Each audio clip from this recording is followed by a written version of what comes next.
We began development on the game that's now known as SMITE way back in December of 2010.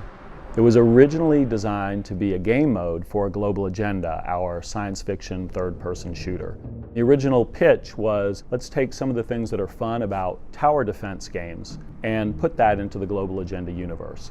I converted one of the maps into a MOBA style thing. I created minions out of the Android responders that were sort of one of the common minion enemies in Global Agenda, and gave them an AI that was kind of similar to MOBA style bots. And instead of giant towers, we literally used turrets from the game and scaled them up real big and placed them along the lanes, and that was sort of the obstacles along the way.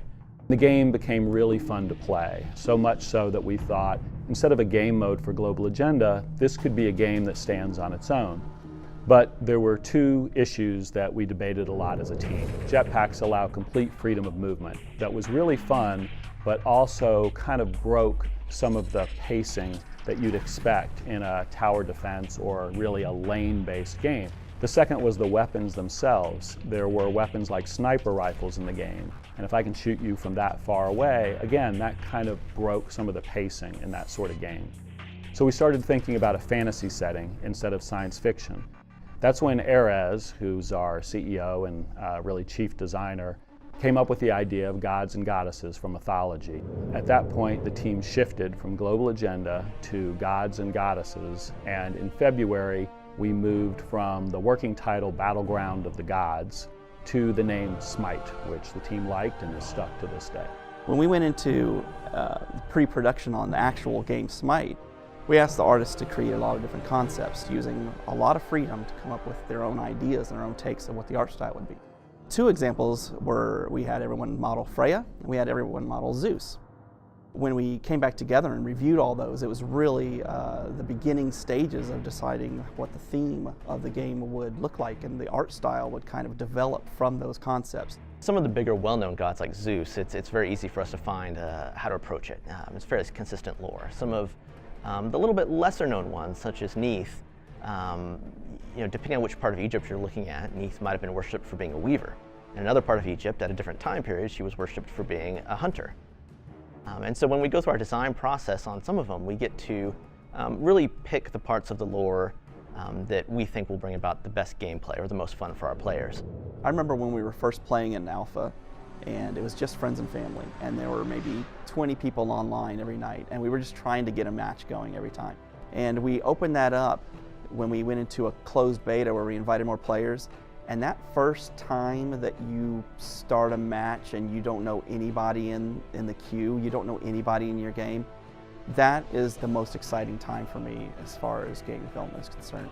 It's the first time people are choosing to play the game that you created on their own.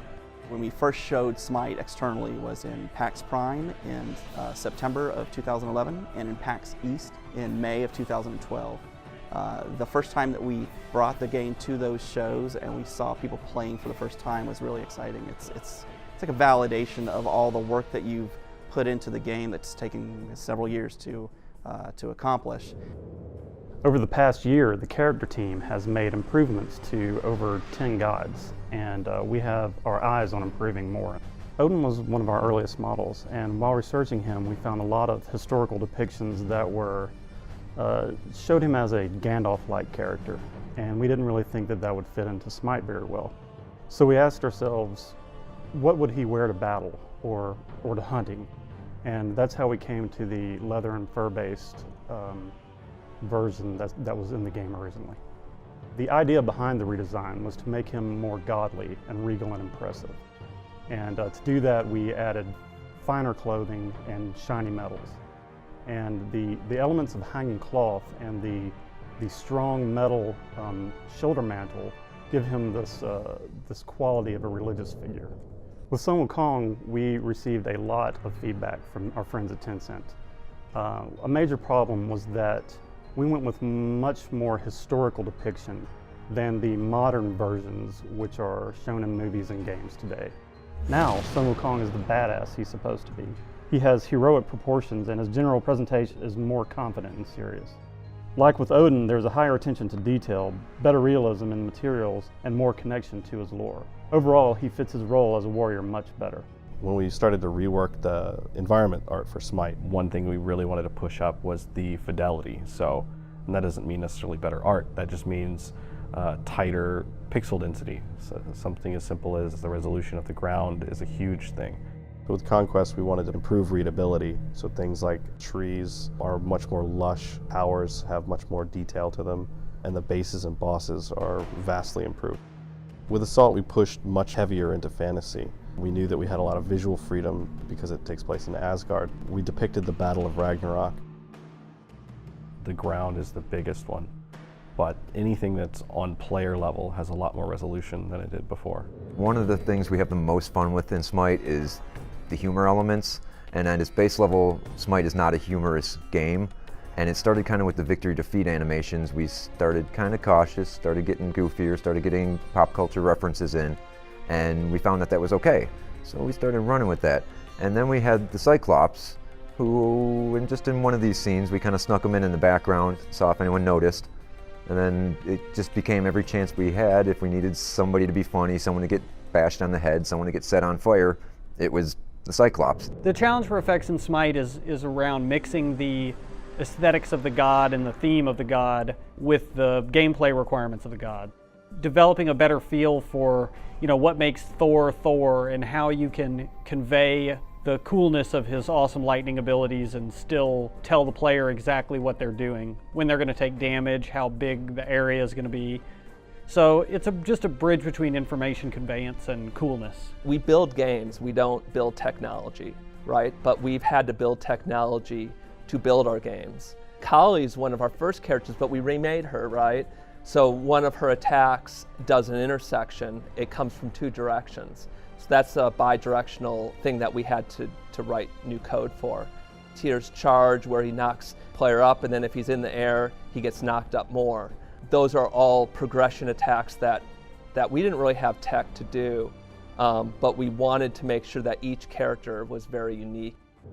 When we set out to write the spectator support into SMITE, the Unreal Engine provides a pretty basic framework for watching demos, but that was all for pre-recorded matches. And so our requirement really needed to be to watch live matches and semi-live matches with a delay. As we grew the esports scene in SMITE and got more and more people watching and the spectator support matured, we discovered that we needed to add additional features that gave data that is not directly exposed to the players. And so an example of that would be the XP and the gold graphs that we show in the game. And we have all sorts of stats that we want to show in the future. All of this has been a kind of push to make SMITE as an esport something that's really enjoyable and unique. That has led us to running LAN events at trade shows is really where we started out, PAX being the one that you look at as where we got our start, and that's transitioned into events around the world like Gamescom, a LAN in Shanghai as well. And now we're bringing it all home to our backyard here in Atlanta, where it'll be the top teams around the world competing for their share of $175,000 and more as the prize pool continues to grow to celebrate the launch of SMITE and hopefully the first step towards a continued growth of esports.